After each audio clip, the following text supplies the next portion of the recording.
Hello बच्चों, चलिए शुरू करते हैं lesson number 2 the invisible living world beyond our naked eye, कक्षा 8 की लेसन नंबर 2।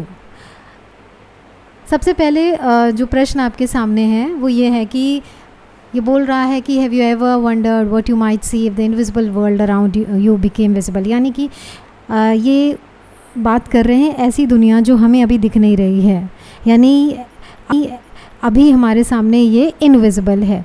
अगर ये इनविजिबल वर्ल्ड को हमारे सामने विजिबल कर देंगे तो कभी सोचा है कि आप इसके बारे में विश्वास कर पाएंगे कि ऐसे भी जीव हैं।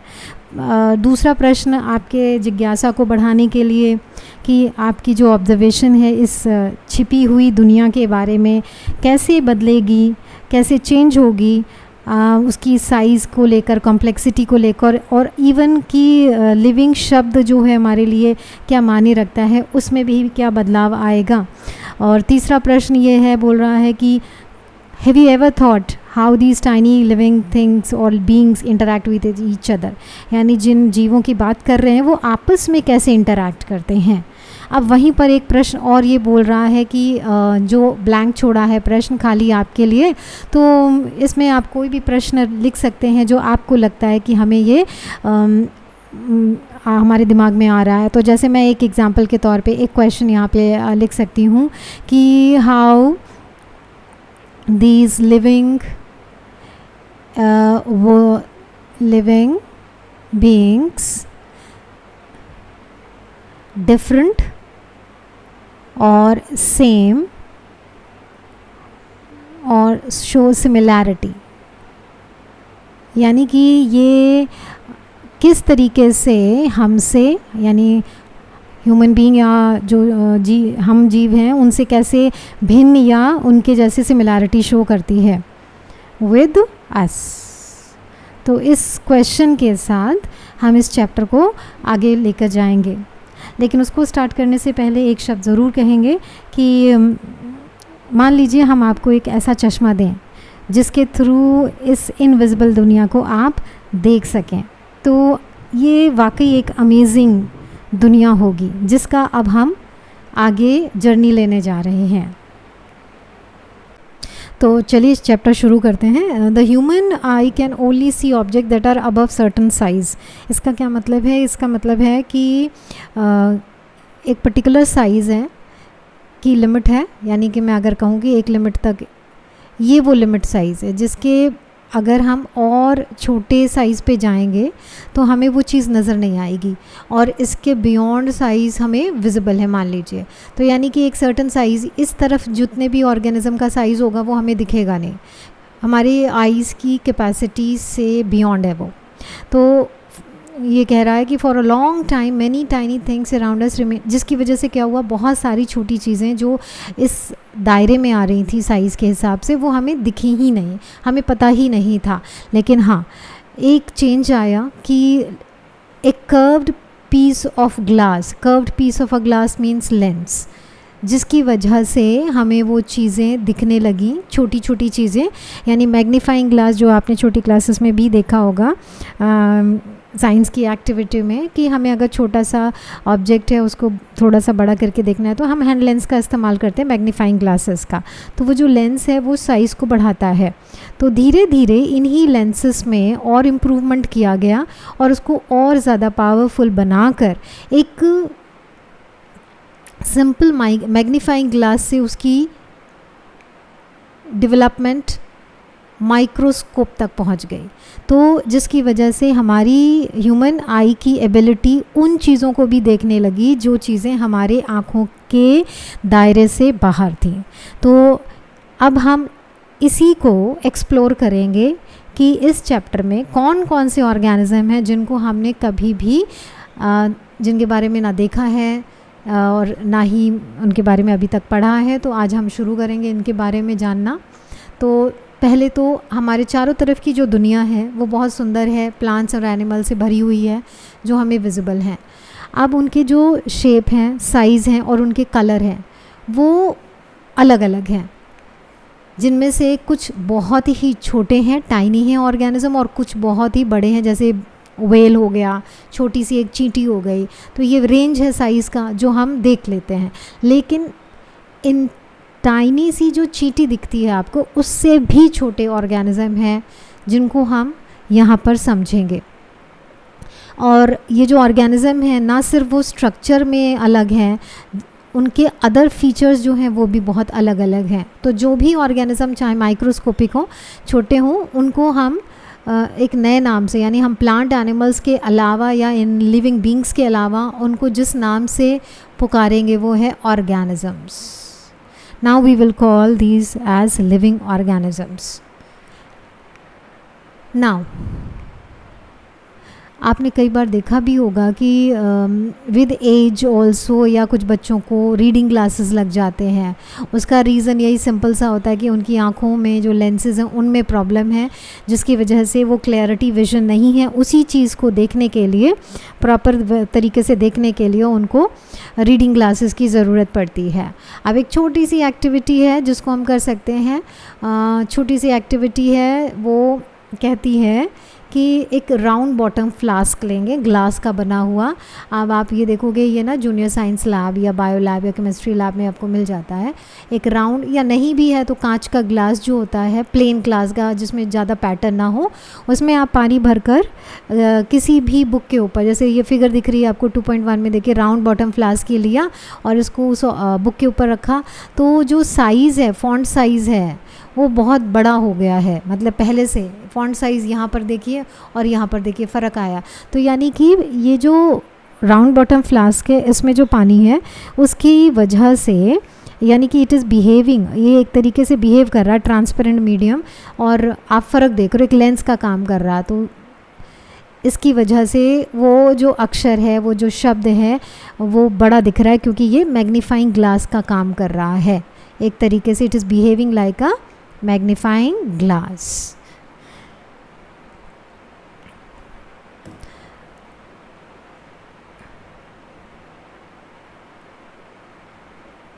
अब सारी दुनिया इसके जानने के लिए बहुत उत्सुक थी कि कौन सी दुनिया है। तो अब यहाँ पर हम बात करेंगे एक रिनाउंड साइंटिस्ट की, जो कि 1665, यहाँ पे आप देख रहे हो, in year 1665 the scientist name is Robert Hooke, और उनकी एक बुक पब्लिश हुई थी, माइक्रोग्राफिया। और उस माइक्रोग्राफिया में, यहाँ पे आप देखिए, यहाँ पे ये जो डायग्राम दिया है, ध्यान से देखिए, माइक्रोग्राफिया जो बुक है ना, उसमें आप देखिए जो ए डायग्राम है, ये माइक्रोग्राफिया वाला है, ये वाला, ये बुक है, वो लंदन प्रिंटेड बाय। और ये माइक्रोस्कोप है सिंपल सा, जो कि रॉबर्ट हुक द्वारा यूज़ किया गया था। और क्यों यूज़ किया गया था, क्या मकसद था, वो देख लेते हैं। कि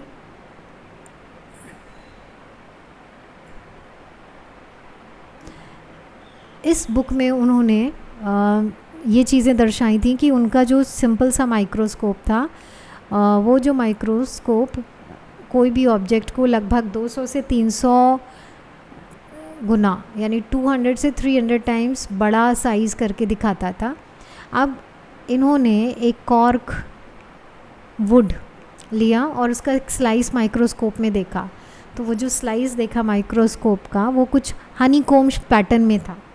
हनीकॉम्ब पैटर्न कैसा होता है, हेक्सागोनल, यानी जिसके 6 साइड होते हैं हेक्सागोनल में। ये तो हनीकॉम्ब आपने देखा इस पैटर्न में। तो बस इसी पैटर्न में आपके ये जो सेक्शन देखा गया था कॉर्क का, यहाँ पे देखिए, ये छोटा सा दिख रहा है यहाँ पर। तो ये इसमें ये जो हनीकॉम्ब का पैटर्न है ना, ये बहुत इसी में फिल है। ये जो एक चैम्बर है, ये जो एक चैम्बर है, ये एक चैम्बर को उन्होंने नाम दिया एज सेल। और ये सेल एम्प्टी स्पेस था, खाली जगह थी यहाँ पर, और कुछ नहीं नज़र आया था उन्हें, ये एम्प्टी स्पेस था। तो ये देखिए एम्प्टी स्पेस, छोटे छोटे चैम्बर्स थे, कंपार्टमेंट्स थे, और इन्हीं कंपार्टमेंट्स को सेल कहा गया था। This was the first time the word cell was used in science to describe the basic unit of life. तो यहाँ से शुरू हुआ हमारा लाइफ का टर्मिनोलॉजी, सेल आया एग्जिस्टेंस में। उसी के बाद 1660s में अगर मैं बात करूं, 1660s में एक नए साइंटिस्ट, दूसरे साइंटिस्ट हैं एंटोनी वैन ल्यूनहॉक, जो कि एक डच साइंटिस्ट थे। उन्होंने एक बेटर लेंस का यूज़ करके एक बेटर माइक्रोस्कोप को और अच्छे से मॉडिफाई किया, और उन्होंने पहली बार टाइनी लिविंग ऑर्गेनिज्म यानी एक बैक्टीरिया और ब्लड सेल्स को देखा, और जिसकी वजह से इनको फादर ऑफ माइक्रोबायोलॉजी कहा गया। तो फादर ऑफ माइक्रोबायोलॉजी कौन है?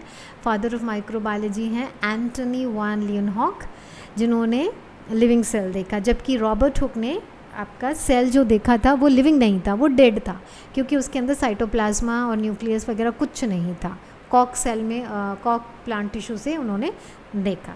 तो अब हम बात करेंगे अगले topic, what is a cell. तो अब आप इसको समझेंगे। All living beings are made up of cell. ये जो स्टेटमेंट आपके सामने दिख रहा है वो ये कहता है कि हमारी पृथ्वी पर जितने भी लिविंग ऑर्गेनिजम्स हैं, जिनको आप देख पा रहे हो और जिनको नहीं भी देख पा रहे हैं, हम उनकी भी बात करेंगे। तो वो सभी ऑर्गेनिज्म जिस यूनिट से बने हैं, जिस स्ट्रक्चर से उनकी बॉडी क्रिएट हुआ है, वो है सेल। तो प्लूरल फॉर्म सेल्स। तो अब ये जो सेल है, जिसको सेल कहा गया है, वो देखने में कैसा है? तो उसको देखने के लिए हमें माइक्रोस्कोप डिवाइस की ज़रूरत पड़ेगी, और माइक्रोस्कोप के अंदर हम उसको देख पाएंगे। लेकिन क्या देखने के लिए हमें बहुत सोचना पड़ेगा कि हम किसके थ्रू देखें। तो ये बहुत इजी है। आप एक सिंपल सा टिश्यू यूज़ कर सकते हैं जो हमारे किचन में यूज़ होता है, और वो है अनियन। अनियन एक प्लांट है। तो हम प्लांट टिश्यू या प्लांट सेल को अगर हमें स्टडी करना है तो उसके लिए हमें अनियन का यूज़ करना पड़ेगा, जिसमें किचन गार्डन हो या जहाँ से भी आपको मिल रहा है, तो सिंपली उस अनियन को आप स्लाइस करके कट करें, और उसकी जो कट करके पीस आएगा उसमें आपको एक पतली सी मेम्ब्रेन मिलेगी, पतली सी झिल्ली टाइप की। उस पतली सी मेम्ब्रेन को आप लोगे, यही बोल रहा है, take one piece of onion, pull out a thin transparent layer from its inner surface. तो उसके जो अनियन होता है ना, उसके दो सरफेस होते हैं। तो ये हो गया कॉन्वेक्स और ये वाला कॉनकेव साइड।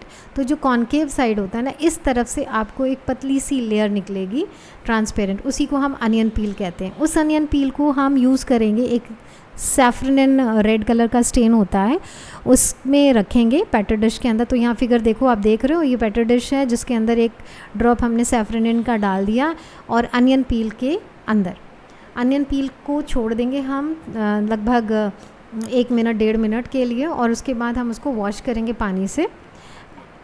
ये एक स्लाइड है, जिसकी ग्लास की ट्रांसपेरेंट स्लाइड है, जिसमें हम उस मटेरियल को रखेंगे और ग्लिसरीन का माउंट करेंगे। अब यहाँ पर जो आप एक चीज़ है, तो क्योंकि ये जो चीज़ आप देख रहे हो इसमें ऑब्जेक्ट बहुत बड़ा दिखा रहे हैं, वो इसलिए दिखा रहे हैं ताकि हमें देखने के लिए आसानी हो। लेकिन जब आप ये एक्टिविटी करोगे तो उसमें आप प्लांट टिश्यू बहुत छोटा सा लोगे, बहुत छोटा सा, और उसको फिर कवर स्लिप की मदद से कवर करोगे। तो ये जो कवरिंग होगी वो बहुत सावधानी से होगी, ताकि यहाँ पर कोई भी बबल का फॉर्मेशन अंदर ना हो, क्योंकि फिर माइक्रोस्कोप में ना वो आपको ब्लैक कलर का सर्कल दिखेगा। इसीलिए ग्लिसरीन को यूज़ किया जाता है बहुत सावधानी से, क्योंकि ये बबल फॉर्म बहुत आसानी से कर लेगा अगर आपने कैजुअली किया। तो इसको आप स्लोली 45 डिग्री पर निडल की मदद से डाउन करोगे, धीरे धीरे नीचे रखोगे, और ये कवर स्लिप रेडी है। जब आप इसको माइक्रोस्कोप के नीचे देखोगे तो इसमें आपको इस पैटर्न में, यानी ये जो फिगर दिया हुआ है सी, ये जो डायग्राम दिया है, इस पैटर्न में वो जो सैफरन था उसने पिंक कलर का स्टेन ले लिया, और आपको इस पैटर्न में वो सब दिखेगा, क्लियर दिखेगा। आप इसको करके देखेंगे, बहुत सुंदर दिखेगा। प्लांट सेल की बात कर रहे हैं तो इसमें जो एक चैम्बर आपको दिख रहा है, ये एक सेल है, और इस सेल की जो आउटलाइन है उसको हम बोलेंगे सेल वॉल, लिमिट है उसकी। और ये जो छोटे छोटे सर्कल्स आपको बीच बीच में यहाँ पे दिख रहे हैं, ये है न्यूक्लियस, यानी ये कंट्रोलिंग यूनिट है सेल का। तो cell wall outer most layer है, सेंटर में न्यूक्लियस है, और ये जो लाइट कलर का पिंक कलर का सारा कवरिंग दे रहा है, ये हमारा साइटोप्लाज्मा है, जो कि फ्लूइड पोर्शन है। आप बहुत ध्यान से ही माइक्रोस्कोप में देखने को मिलेगा, अगर आप हाई पावर में देखोगे, कि सेल वॉल के जस्ट पास में एक पतली सी लेयर और होगी जो उसके अंदर साइड में होगी, उसको हम बोलते हैं सेल मेम्ब्रेन। तो कुल मिला के आप कह दो प्लांट में जो मेन इम्पॉर्टेंट है वो आउटर मोस्ट लेयर है cell wall, then central controlling unit है न्यूक्लियस, और तीसरा जो फ्लूइड पोर्शन है वो साइटोप्लाज्मा। तो कुल मिलाकर ये सब चीज़ें आपको दिखेंगी। आजकल आप फोल्डस्कोप भी देख रहे हो, पेपर का बना हुआ माइक्रोस्कोप की तरह काम करता है, मार्केट में भी अवेलेबल है, उसका कॉस्ट भी ज़्यादा हाई नहीं है, लेकिन जो क्लैरिटी आपको माइक्रोस्कोप में, कंपाउंड लाइट माइक्रोस्कोप में मिलेगी जो आपकी स्कूल की लैब में होगी वो बेस्ट है। बट फिर भी जब तक आप कह सकते हो ये रिप्लेसमेंट है फोल्डस्कोप जिसको आप यूज़ करके देख सकते हो। अब सबसे बड़ी इंपॉर्टेंट चीज़ जो हमें इस डायग्राम से देखने को मिल रही है वो ये है कि ये एक दीवार है और इस दीवार में एक एक ब्रिक को बहुत अच्छे से फिक्स किया गया है। तो यहाँ पे जो दीवार का जो एक यूनिट है, यानी कि एक एक यूनिट दिख रहा है, वो एक सेल का काम कर रहा है। तो जैसे एक दीवार की यूनिट है स्ट्रक्चरल, वैसे ही एक लिविंग ऑर्गेनिज्म की जो फंक्शनल यूनिट, स्ट्रक्चरल यूनिट है वो सेल है। हम सभी लोग, चाहे वो विजिबल हो चाहे अनविजिबल हो, या छोटी हो साइज़ में या बहुत बड़े हों, रोबोस्ट हों, हम सभी अगर हम लिविंग ऑर्गेनिज्म हैं तो हमारी बॉडी भी इन्हीं स्मॉल यूनिट यानी सेल से बनी हुई है। अब क्वेश्चन आता है कि ये तो बात हो गई प्लांट सेल की, तो अब अभी जब मैंने बोला हम सभी बने हैं सेल से, तो यहाँ पे बोला गया what do you think the body of an animal is made up of, तो ऑब्वियसली सेल।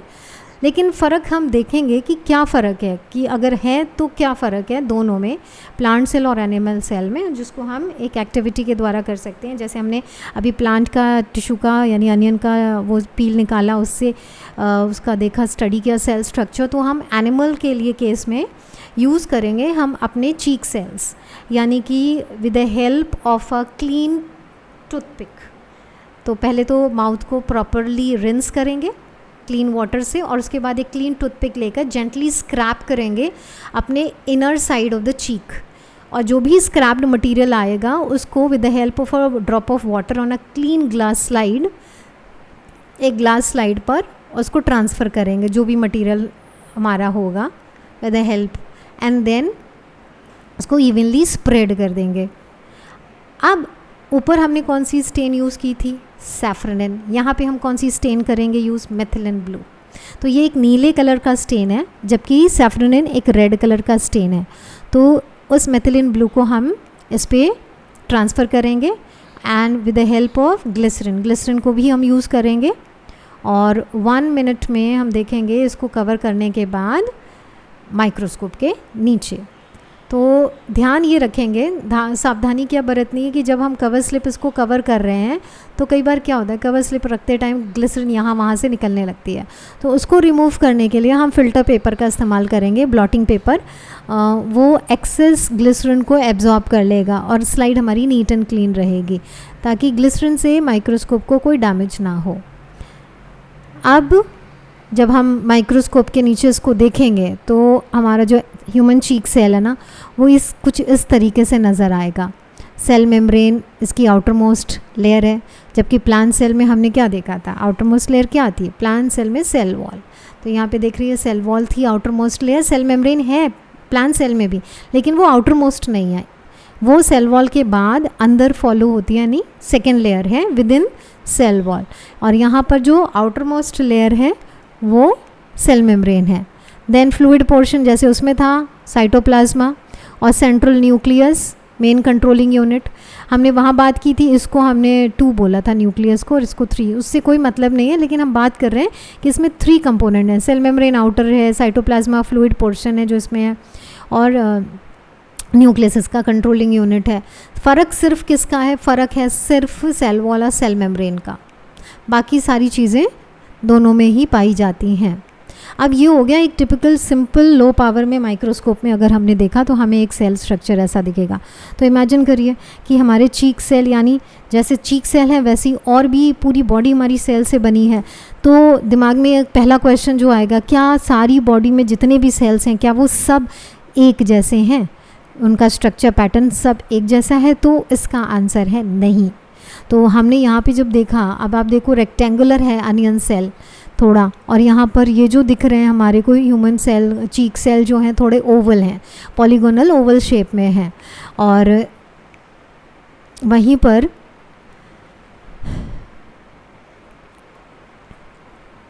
हम समझेंगे कि डिफरेंट टाइप्स ऑफ सेल्स को थोड़ी देर में। और यहाँ पे हम थोड़ी सी चीज़ें और बात कर लें न्यूक्लियस और साइटोप्लाज्मा के बारे में।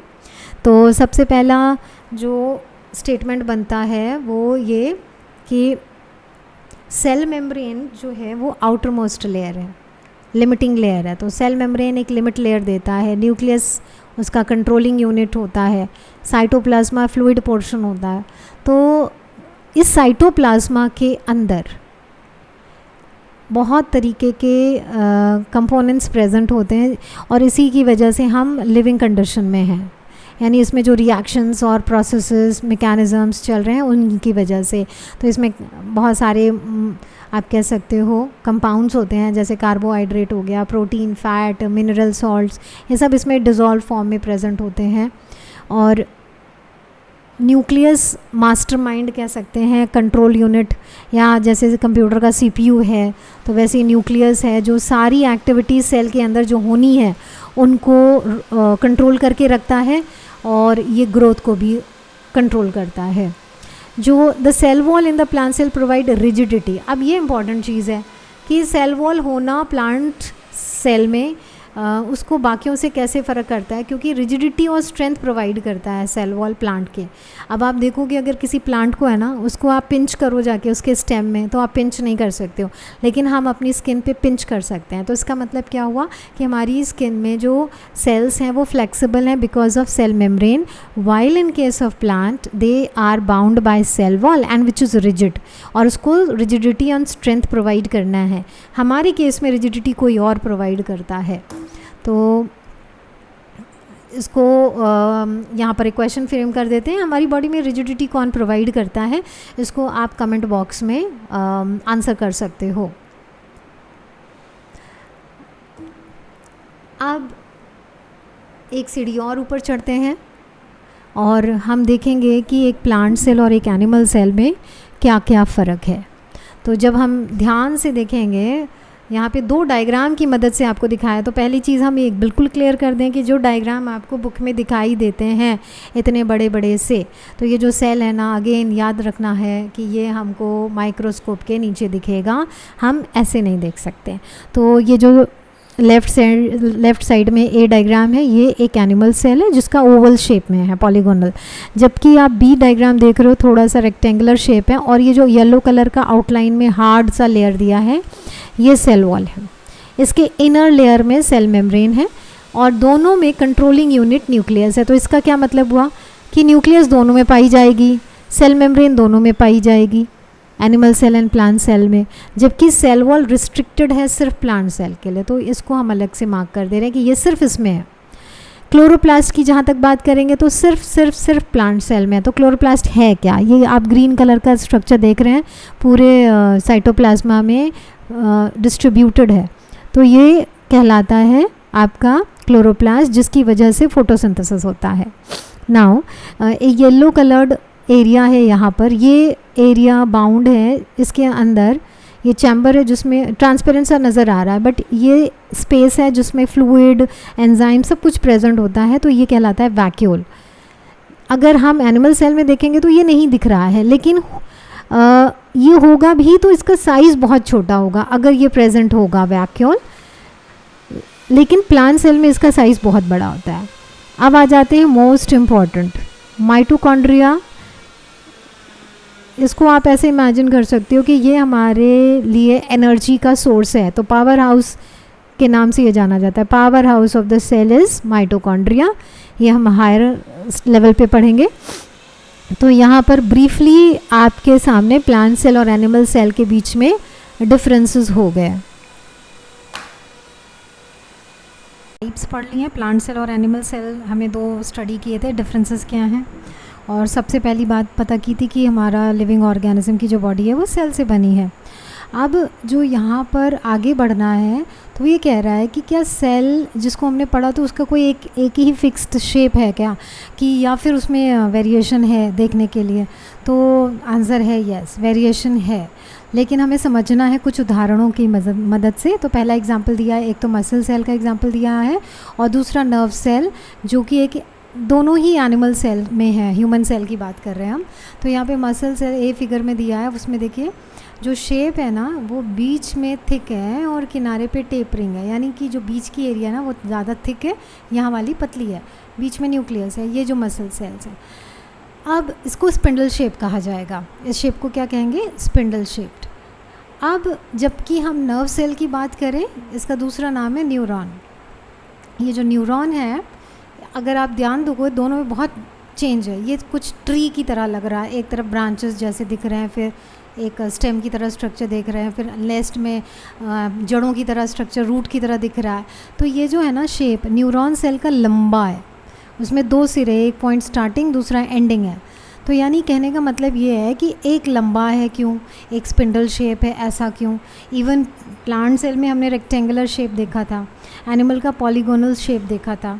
तो ऐसा क्यों है, शेप में इतना वेरिएशन क्यों है, तो इसी को हमें समझना है। तो वही कह रहे हैं कि एक ऑर्गेनिज्म का जो क्रिएशन है वो नंबर ऑफ सेल्स से तो वेरी कर ही रहा है। कोई सेल में, कोई ऑर्गेनिज्म में कितने सेल्स हैं वो फ़र्क है, उसी के हिसाब से साइज़ भी उनका निर्धारित है। लेकिन ये बोल रहे हैं कि इसके अलावा वो जो ऑर्गेनिज्म क्रिएट हुआ है ना वो डिफरेंट टाइप के ऑफ सेल्स के एक्यूमुलेशन से हुआ है और उनके बीच में कुछ ना कुछ रिलेशन रहा है। ग्रुप सिंपल सा ऐसा नहीं है कि किसी चीज़ का ढेर बना दिया, जैसे बालू का ढेर है, ऐसा नहीं है। वो जो सेल्स उस ऑर्गेनिज्म को क्रिएट कर रहे हैं उनके बीच में फंक्शन का अटैचमेंट है, उनके बीच में इंटरेक्शन है, डिफरेंट शेप्स उन्होंने एक्वायर किया है। तो बस वही हमें अब यहाँ समझना है कि ऐसा क्यों है, why do cell look different from each other, और क्या ये जो शेप और स्ट्रक्चर में उनका वेरिएशन है इसको कुछ फंक्शन से रिलेशन है क्या, तो वो हमें समझना है। तो पहला आंसर जो यहाँ पे मिल रहा है कि डेफिनेटली यूनिक शेप जो साइज़ और स्ट्रक्चर है सेल का वो उनको हेल्प करता है उनके स्पेसिफिक फंक्शन को कैरी आउट करने में। लेकिन how do these cells help in performing various function in the body, ऐसे कैसे, मतलब समझना है कि ये सेल्स क्यों हेल्प करते हैं उनको डिफरेंट फंक्शंस को परफॉर्म करने में। तो हम एक एग्जांपल के साथ समझेंगे कि एक थाली के अंदर आप जब खाना खाते हो तो कटोरियों में दाल लेते हो, बाउल में जिसको बोलते हो ना सब्ज़ी लेते हो, स्पून लेते हो, देन ग्लास में पानी लेते हो। तो ये जो आप कर रहे हो यानी कि अलग अलग बर्तनों के शेप हैं, ऐसा क्यों है, तो रीज़न है स्पून में आप दाल नहीं ले सकते हो, खाने के लिए आप हेल्प ले सकते हो उससे, कटोरी में आपको दाल लेनी है, प्लेट में चपाती लेनी है, ग्लास में पानी लेना है, तो वो एक स्पेसिफिक फंक्शन कैरी आउट कर रहा है और उस फंक्शन को वो तभी कैरी आउट कर सकता है जब उसका वो स्पेसिफिक स्ट्रक्चर होगा। यानी थाली का शेप हम कटोरी को नहीं दे सकते, कटोरी का शेप हम थाली को नहीं दे सकते, ऐसा नहीं है। यानी काम शेप जिसका जो दो, कटोरी को आप मेल्ट करके थाली बना लो, लेकिन जो काम उसका है वो वही कर सकता है, कुल मिला के ये। But how do these cells help performing various function in the body, ये हमें पता करना। तो ये एग्जाम्पल थोड़ा समझने में आसानी होगी तो मैंने आपको सजेस्ट किया। अब पीछे हमने कुछ एक्टिविटीज़ की थी ना, चीक सेल का थिन फ्लैट सेल्स देखे थे, तो और उनका काम क्या था कि वो जो चीक सेल्स हैं ना, they form a protective lining on the inner surface of the cheek. Nerve cell जिनको हमने पीछे बोला था न्यूरॉन कहते हैं, उनका काम है मैसेज को ट्रैवल कराना, कैरी करना एक बॉडी पार्ट से दूसरी बॉडी पार्ट में, ब्रेन से अदर पार्ट्स में। तो इनका ये जो इलांगेटेड शेप है ना वो और ब्रांच स्ट्रक्चर वो इनको इस काम को करने में मदद करेगा, इसीलिए उनका इलांगेटेड शेप है। तो कुछ और उदाहरण दिए हैं जो इन्हीं चीज़ को प्रूव कर रहा है कि प्लांट सेल में भी अगर हम देखें तो प्लांट जो बड़े बड़े प्लांट उनकी इतनी लंबाई होती है, तो आप वहाँ देखते हो एक ट्यूब सेल यानी स्टेम में ट्यूब सेल होता है। वो क्यों इतना लंबे लंबे जो सेल्स होते हैं उनका काम क्या है प्लांट के केस में, वो हेल्प करता है उनको वाटर को कंडक्ट करने में, कैरी आउट करने में, क्योंकि वो जड़ों से पानी लेकर ऊपर सबसे सिरे तक जाता है। तो वो ट्यूब सेल की मदद से पॉसिबल हो पाता है। ये भी यानी एक स्ट्रॉ जैसे जूस पीते हैं ना, ट्यूब सेल उसी टाइप में होता है। स्टेम में आप हायर क्लास में उसको डिटेल में पढ़ोगे, लेकिन फ़िलहाल के लिए इतना आपको जानना काफ़ी है कि ये ट्यूब सेल का फंक्शन है वाटर को कंडक्ट करना, फूड को भी कंडक्ट करना। अब हम आगे बढ़ रहे हैं यहाँ पर कि जो मसल सेल हमने बात की थी, तो क्या वो जो पीछे स्पिंडल शेप की मसल की बात की, तो क्या वो एक ही तरीके का है? तो ऐसा नहीं है, अलग अलग तरीके के मसल्स हैं। तो जो एक स्पिंडल सेल है ना, वो एक टाइप का सेल है। अब ऐसे कई मसल सेल्स अलग अलग होंगे, वो मिलकर आपके टिश्यू को क्रिएट करेंगे। कई सारे टिश्यू कंबाइन होंगे और वो मिलकर पूरे ऑर्गन को बनाएंगे ताकि उसमें काम कर सके। तो स्टमक की इनर लाइनिंग होगी दोनों तरफ से, और इन ऑर्गन्स के डिफरेंट ऑर्गन्स के लिंकिंग से आपका डिफरेंट ऑर्गन सिस्टम बनता है। तो यहाँ पे एक एग्जांपल दिया डाइजेस्टिव सिस्टम, इसमें देखो आप स्टमक दिया, यहाँ ईसोफेगस है, ये लंबा सा फूड पाइप जिसको कहते हो। देन स्मॉल इंटेस्टाइन है, फिर ये लार्ज इंटेस्टाइन है जो लास्ट में ये दिया। तो ये जो सिस्टम है ना, वो ऑर्गन से create, different organ different types of tissues से क्रिएट है।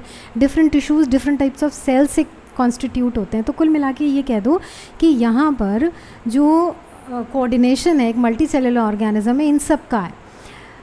एक सेल को अगर काम करना है तो उसके अंदर जितने डिफरेंट कंपोनेंट हो वो सब मिलके एक काम कर लेंगे, एक सेल का काम हो जाएगा। लेकिन एक मल्टी सेलुलर ऑर्गेनिज्म में जब तक सब मिलके काम नहीं करेंगे तो उस बॉडी के अंदर सारे इवेंट पॉसिबल नहीं हो पाएंगे। तो वही चीज़ को डिटेल में बताने के लिए उन्होंने हमें आगे की हायरार्की समझाई है। लेकिन जो क्लास 7 में पढ़ा है उसकी मदद से हम यहाँ पे समझ सकते हैं कि मसल सेल्स जो हमारे स्टमक वॉल के अंदर प्रेजेंट हैं वो फूड को ब्रेक करते हैं। और टाइप के जो सेल्स हैं इनर ही लाइनिंग में स्टमक के अंदर, मतलब मसल सेल फूड के चर्निंग में हेल्प करेगा। डिफरेंट टाइप्स के और भी सेल प्रेजेंट होंगे स्टमक वॉल पे जो डाइजेस्टिव जूसेस बनाएंगे और एसिड बनाएंगे। तो ये मतलब मसल्स का एक काम, जूसेस का दूसरा काम, एसिड का तीसरा काम। तो ये कुल मिला के क्या कर रहे हैं, ये सारे मिलके फूड के ब्रेकडाउन में हेल्प करेंगे ताकि डाइजेशन पॉसिबल हो सके। तो यही हायरार्की हमें नीचे दी है यहाँ पर कि एक ऑर्गेनिज्म की कॉम्प्लेक्सिटी की बात करें तो सेल सबसे छोटा यूनिट है एंड धीरे धीरे टिश्यू ऑर्गन सिस्टम से होता हुआ ऑर्गेनिज्म उसकी बड़ी हायरार्की में क्रिएट होता है। इनके बीच में एक तरीके से कोऑर्डिनेशन होगा तभी वो ऑर्गेनिज्म लाइव कंडीशन में एग्जिस्ट करेगा। अगर हम कह देते हैं किसी भी एक ऑर्गन सिस्टम में प्रॉब्लम हो गई या एक ऑर्गन में ही प्रॉब्लम हो गई या एक टिश्यू में ही प्रॉब्लम हो गई तो उससे क्या होगा, उस ऑर्गेनिज्म की एग्जिस्टेंस या लिविंग कंडीशन पे दिक्कत आ जाएगी। तो एक फैसिनेटिंग फैक्ट आपके लिए दिया है कि जो एक मल्टी सेलुलर ऑर्गेनिज्म है ना, कॉम्प्लेक्स जिसको कहा गया लिविंग ऑर्गेनिज्म ना, उसकी जो स्टार्टिंग होती है, उसकी उत्पत्ति होती है ना एक सिंगल सेल से होती है, उसका नाम है एग। तो इस एग सेल के पास कैपेसिटी होती है कि ना ये डिवाइड होकर रिपीटेडली लगातार डिवाइड होगा और एक कंप्लीट ऑर्गेनिज्म को ये क्रिएट कर सकता है, जिसकी वजह से आप कह सकते हो ऐसे ही हमारे मल्टी सेलुलर ऑर्गेनिज्म का एग्जिस्टेंस हुआ है। तो इसी तरीके से हमारे multi cellular animals, multi cellular plants, even human beings, हम लोगों की भी उत्पत्ति ऐसे ही हुई है। We are multi cellular organism. अब एक ये यूनिक फीचर दिया है यहाँ पर एग को लेकर कि आप एग, जो लोग एग खाते हैं उनको आइडिया होगा कि एग के अंदर येलो पोर्शन होता है। इस येलो पोर्शन को हम कहते हैं योक। सो ये योक है अंदर। तो ये जो योक है ना ये सिंगल सेल्ड है। और यहाँ पे एक एग्जांपल दिया है ऑस्ट्रिच के एग का। ये देखो एग, आप ये लार्जेस्ट सिंगल सेल्ड स्ट्रक्चर है एग, जिसका साइज़ है 170 मिलीमीटर इन इसका डायमीटर है ये। तो रेंज क्या है 130 से लेकर 170 तक डायमीटर जाती है। और जो एग है ना उसमें आपने देखा होगा आउटर नॉन सेलुलर पार्ट होता है कैल्केरियस, कैल्शियम कार्बोनेट का बना होता है। और इस कैल्शियम कार्बोनेट का काम है उसको प्रोटेक्शन देना। तो जैसे हमारी हड्डियां हैं ना कैल्शियम से बनी हैं, तो ये एग शेल का जो आउटर कवरिंग है ना वो भी कैल्शियम से बना है, कैल्शियम कार्बोनेट। जबकि योक और आउटर कवरिंग के बीच में लिक्विड पोर्शन है यहाँ पर, थोड़ा सा स्लाइमी सा देखा होगा, ट्रांसलूसेंट सा, वो होता है प्रोटीन से। और इस प्रोटीन का काम है कि वो अंदर जो योक है ना उसको नरिश करता है सेल। आगे